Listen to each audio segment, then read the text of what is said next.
ये Azerbaijan Baku में हमारे दोस्त हैं, इन्होंने ये शुरू किया है काम भैंसों का।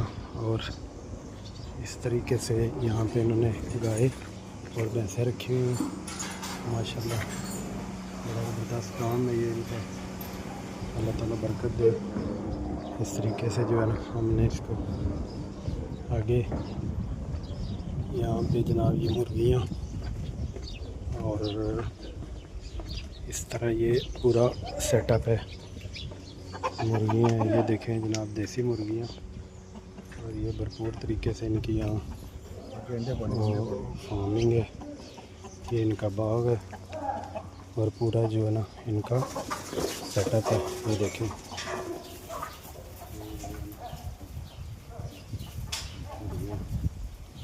और इनके आगे इन्होंने अंडों का पूरा बंदोबस्त किया हुआ है।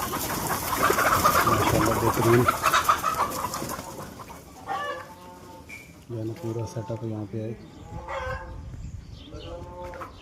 अगर आप भी ऐसा कोई कारोबार यहाँ पे करना चाहें तो इसका बहुत अच्छा सेटअप है यहाँ पे। जब आप चाहें तो हमारे साथ रब्ता करें। शुक्रिया।